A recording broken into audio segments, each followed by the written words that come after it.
Donc cette proposition est née de mes différentes promenades sur le littoral. Voilà, je suis revenue sur Anglette en 2009 et donc sans atelier, j'ai commencé par partir sur le littoral, marcher avec mes carnets, mon appareil photographique. Et peu à peu, l'idée s'est imposée de travailler sur le littoral et sur les limites d'Anglette. Donc dans un même temps, en parallèle, je menais à cette époque-là un travail sur un autoportrait sur lequel j'intervenais, donc autoportrait photographique de photographie numérique sur lequel j'intervenais en peinture. Et donc, de fil en aiguille, le support photographique du paysage d'Anglette allait devenir mon support, le support sur lequel j'interviens en peinture.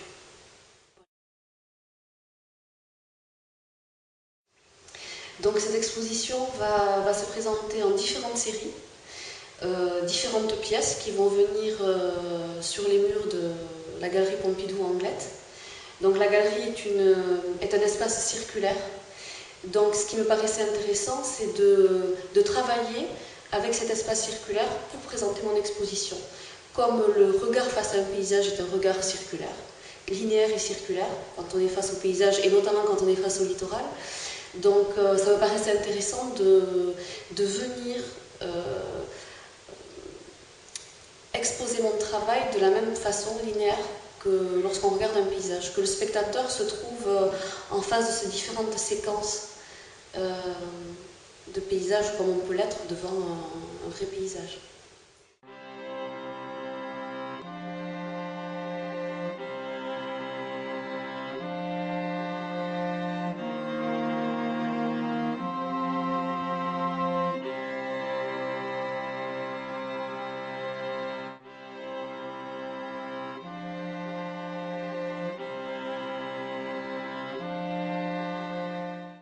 Je suis surtout focalisée sur les littorales pour la simple raison que je crois, comme beaucoup d'anglois et de gens qui viennent sur la côte, c'est l'endroit ouvert vers lequel on va. C'est comme l'aboutissement d'un long cheminement, on arrive sur le littoral pour voir la mer.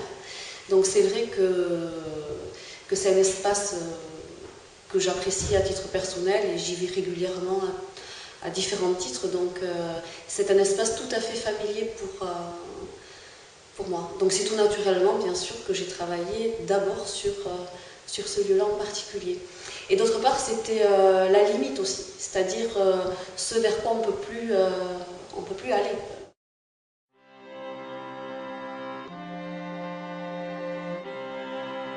Anglette, c'est la forêt. Donc une forêt qui est repliée sur elle-même, au contraire du littoral qui est plutôt l'ouverture vers un ailleurs, vers tous les possibles. La forêt, elle est repliée, austère. Donc j'ai travaillé sur ces deux axes. Mais aussi sur le cheminement d'une année. C'est-à-dire que je ne me suis pas interdit, une fois que j'avais trouvé, on va dire, le sujet de mes investigations, je ne me suis pas interdit d'autres possibilités de créer. C'est pour ça que le dessin qui au départ est un travail pour moi de recherche, de réflexion, de mise à plat des idées de l'espace, petit à petit il est devenu partie intégrante de mon travail avec le relevé topographique, on va dire, de cette ville que je relève à l'encre et à la plume. Voilà, donc je suis passée, on va dire, d'un regard en vis-à-vis, d'un regard en frontalité, à un regard sur le territoire, mais à plat. Comment a été défini le territoire à Anglette.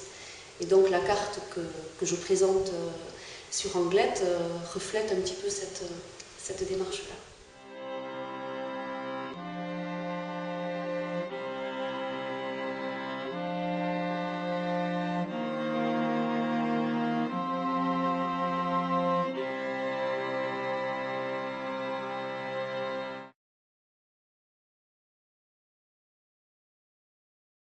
Sur cette exposition, j'utilise la photographie parce qu'elle est le support de mon travail. Donc je ne suis pas photographe, ce qui fait que je ne me revendique absolument pas comme un photographe artistique, on va dire, ou faire de la photographie plasticienne, c'est pas mon travail. Je suis plus photographe comme tous les promeneurs qui sont sur le littoral, la plage, etc. Je prends des instants. Donc le cadrage est très important. Je n'influe pas sur la photographie, sinon par le cadrage spécifique que je lui donne. Ensuite, au niveau des techniques, j'utilise donc le dessin, la plume, donc des travaux au long cours. Disons que la peinture, c'est plutôt du côté de la fulgurance, du mouvement, de quelque chose de beaucoup plus physique. Le dessin, au contraire, c'est un repli, quelque chose de beaucoup plus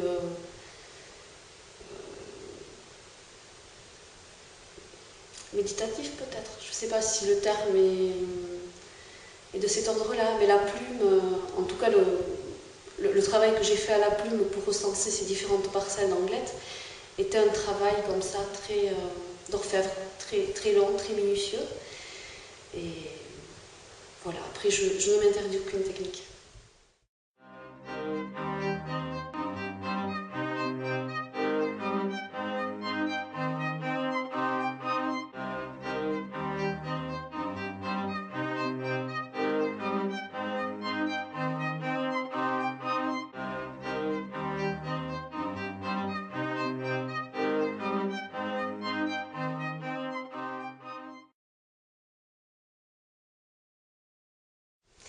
Oui, alors d'une part, limite, parce que le littoral arrive en limite du territoire.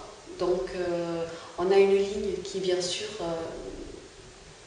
on ne peut aller au-delà de cette limite visuellement. Donc d'une part, c'est pour cette raison, et d'autre part, parce que dans mon travail, il y a une limite entre la peinture et la photographie, mais on ne sait pas où elle se situe. On ne sait pas où est réellement la limite. Est-ce que l'une vient dominer l'autre? Je ne crois pas. Mais parfois, il faut que le regard fouille l'image pour trouver la réponse qu'il cherche.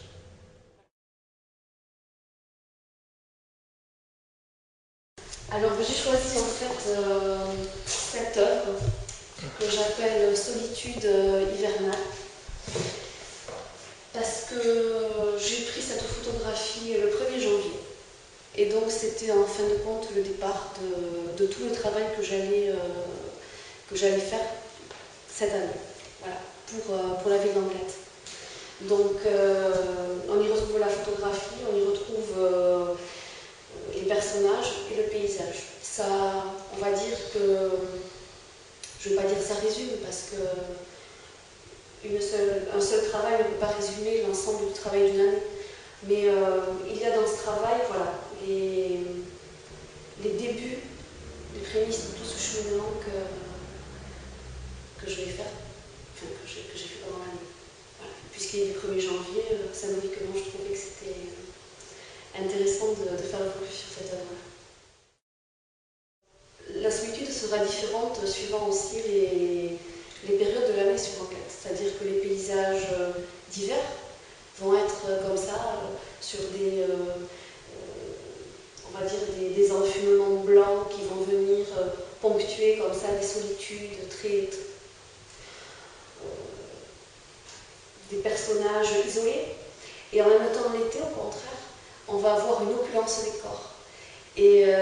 Mais parfois, dans cette opulence des corps, de la couleur, de l'humain, il y a aussi des solitudes. Donc sur la plage, j'étais frappée par le nombre de solitudes, voilà, le paradoxe de la foule, de ces petits mondes sous ces parasols qui étaient en fait de véritables petites solitudes, mais tout à fait différentes dans l'approche sensible, on va dire, de la peinture aussi, parce que la couleur, évidemment, la couleur du paysage n'est absolument pas la même en hiver et en été.